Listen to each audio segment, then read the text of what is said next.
Enfim, Natal! Fala, meus caros, aqui é o Jefté. Nós estamos falando a respeito do nascimento de Cristo Jesus à luz da história. No último vídeo foi sobre a origem do Natal, e nesse vídeo a gente vai continuar falando sobre o significado do Natal. Afinal, nós podemos comemorar o Natal? Então fica ligado nesse vídeo para a gente entender um pouco mais sobre o nascimento de Jesus à luz da história.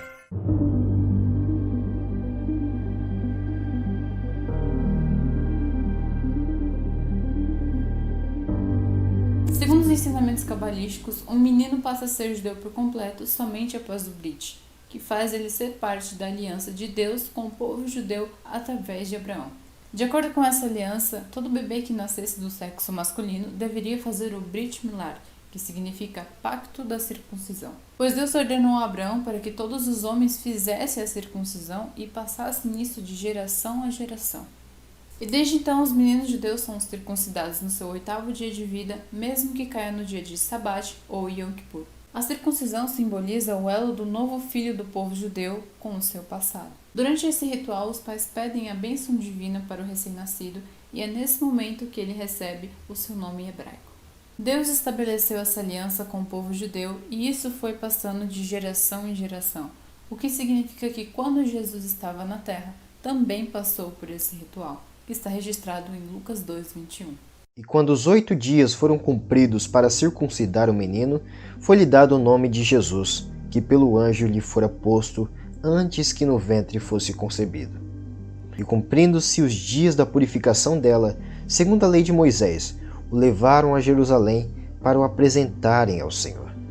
Lucas vai narrar que havia em Jerusalém um homem cujo nome era Simeão, e este homem era justo e temente a Deus, esperava a consolação de Israel, e o Espírito Santo estava sobre ele. E foi revelado a ele que ele não morreria sem ver Cristo, o Salvador. E quando os pais de Jesus foram apresentar o menino, ele foi conduzido ao templo pelo Espírito Santo. Então ele toma Jesus em seus braços e louva a Deus dizendo: Agora, Senhor, despede em paz o teu servo segundo a tua palavra, pois já os meus olhos viram a tua salvação, a qual tu preparaste perante a face de todos os povos, luz para iluminar as nações e para a glória de teu povo Israel. José e Maria ficaram surpresos e maravilhados por aquilo que este homem havia afirmado, pois ele disse, como tendo certeza, que aquele menino era o Messias. Isso nos faz entender o quão importante é celebrar e relembrar quando o Verbo de Deus se fez carne e habitou no meio de nós. É certo que nós não sabemos qual é a data correta do nascimento de Jesus, porém uma coisa nós podemos praticamente concluir. Jesus não nasceu no dia 25 de dezembro, como muitas pessoas até acreditam ainda hoje. O dia 25 de dezembro não passa de uma data simbólica a respeito da memória ou da relembrança do nascimento de Jesus. Mas por que não teria como Jesus nascer em dezembro? O nosso mês de dezembro para o calendário hebraico marca o fim de Kislev e o começo de Tevet, que seriam meses mais frios, a estação de inverno em Israel.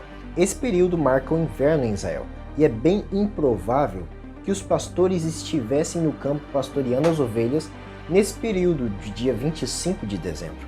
É bem importante dizer que a Bíblia não menciona a data do nascimento de Jesus. Ela não fala em que mês Cristo nasceu ou em que época do ano Cristo nasceu. Porém, a gente consegue ter uma base que não foi no inverno, uma estação muito fria, até porque também foi feito um recenseamento por César Augusto, onde as pessoas tiveram que voltar para os seus lares ou para a sua terra natal para que escrevessem seus nomes. E seria difícil algumas pessoas viajarem dias e até meses durante o inverno rigoroso que fazia naquelas regiões.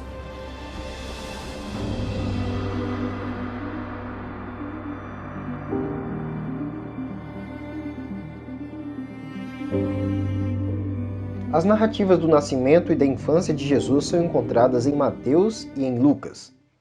Os dois relatos são quase que totalmente diferentes, porém, um não contradiz o outro. Os dois concordam entre si que Jesus teria nascido de uma virgem e que essa ação foi pelo poder do Espírito Santo.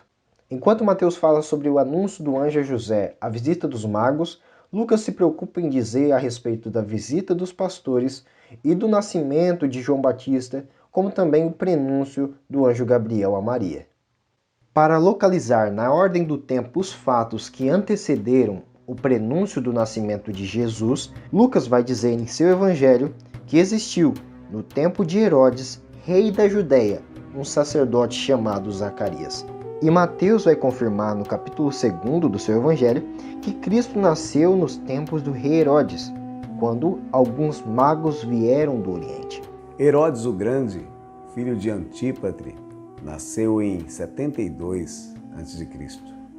Foi colocado por Roma para ser o rei dos judeus de 37 até 4 a.C. E nesse período, a sua administração, ele fez com que crescesse muito Jerusalém. Ele edificou não somente Jerusalém, mas o templo, construindo e ampliando também toda a cidade, e Samaria, também a fortaleza de Antônia, onde Jesus fora preso, e a fortaleza de Massada, entre anfiteatros e outros eventos, que até mesmo custeando os Jogos Olímpicos de então. A maior parte do que conhecemos sobre a vida de Herodes é narrado pelo historiador judeu Flávio Josefo, que provavelmente usou o trabalho de Nicolau de Damasco como fonte, pois quando Nicolau termina, na época de Arquelau, o relato de Josefo se torna mais resumido. Herodes era muito inteligente em sua política. Ele tinha sido um forte amigo com Júlio César, onde encontrou seu apoio para ser procurador no território judeu. E depois, quando Júlio César foi morto, ele contou com a ajuda de Antônio, seu apoio. Mas, logo após Otávio vencer Antônio, Antônio foi para o Egito, então ele se ofereceu a Otávio, então César Augusto de então, para ficar à sua disposição, entregando a sua coroa, até que Otávio então estabelece ele mesmo na continuação do seu reinado sobre o povo judeu e dá liberdade para ele trabalhar. De forma que ele construía algumas edificações e colocava o nome das pessoas, como Antônio, colocou a fortaleza Antônia, Cesareia para César. Então ele fazia sua política dessa forma, de apresentando em suas edificações, fazendo lembrança, fazendo menção dos seus aliados à política, né? Segundo Josefo, a legitimidade de seu reinado era contestada pelos judeus por ele ser um idumeu, de Edom, e Herodes tentou obter essa legitimidade quando casou-se com Mariana, uma asmoniana, filha do alto sacerdote do templo. Ainda assim, ele vivia meio temeroso de uma revolta popular, razão pela qual ele teria construído como refúgio a fortaleza de Massada. Com o passar do tempo, Herodes tornou-se cada vez mais instável mentalmente. Ele assassinou sua segunda mulher, Mariana, os 2 filhos dela e toda a família. Na sua família, com medo de conspiração, ele mandou matar sua mulher, Mariane. Seus filhos, 2 dos seus filhos que estudavam em Roma, que era Aristóbulo e Alexandre, ele também mandou matar, com medo de uma conspiração, por ter matado a sua mãe e também por ter estudado em Roma, por ter aprendido a liderar. Ele ficou com medo deles tomarem o seu trono. Ele mandou matar cerca de 45 pessoas da nobreza de sua esposa. A sogra de Herodes pediu para que ele pudesse arrumar um cargo para Aristóbulo, um dos seus afilhados, porque ele era um menino muito inteligente. E ele colocou ele de 17 anos à frente do sumo sacerdócio. E quando viu que ele se destacou, falava muito bem, conversava muito bem e estava ganhando popularidade, ele se sentiu ameaçado no seu trono e mandou matá-lo também. Herodes foi um nome que marcou o cumprimento de uma profecia feita por Jeremias.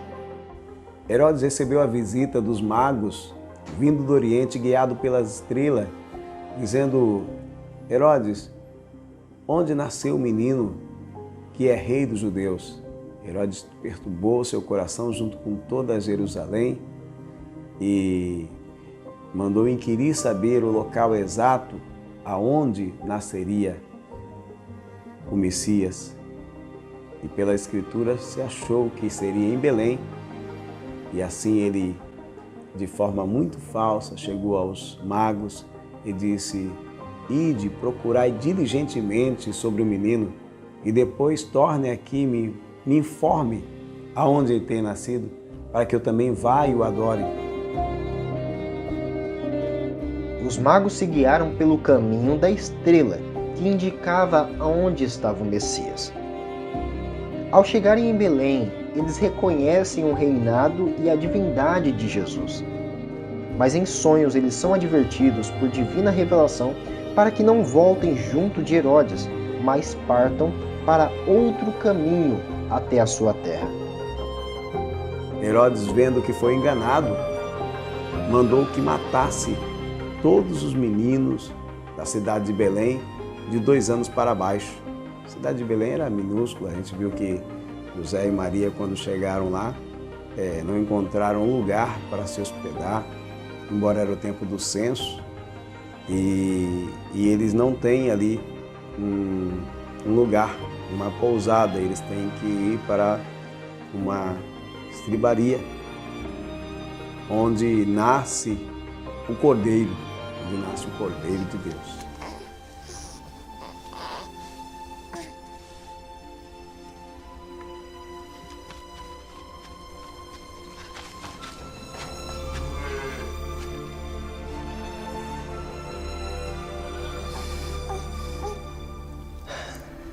Naquele momento, o Senhor avisou a José para que ele não ficasse por aquele momento e fosse ao Egito. Ele foi para o Egito e foi livre daquela grande chacina dos inocentes ali, o massacre das crianças, onde o Senhor já havia ratificado também Raquel, o choro de Raquel pelos seus queridos, pelos seus filhos.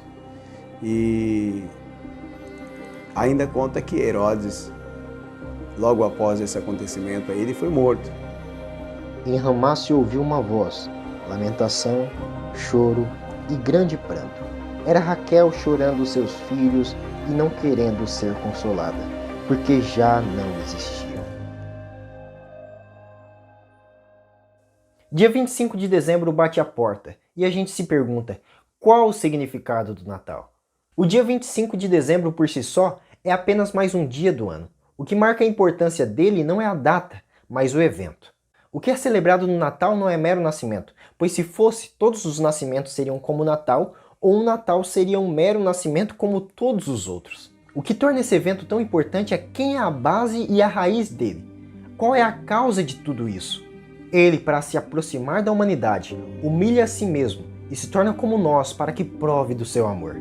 Foi indicado pela estrela, anunciando que os céus proclamaram a glória dele.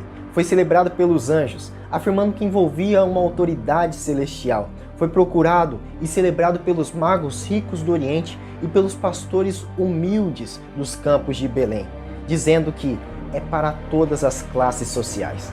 O Natal é a memória do nascimento de Cristo Jesus, e quando nós nos reunimos para nos lembrar dele, ali, quer dizer, aqui também. Aqui ele está.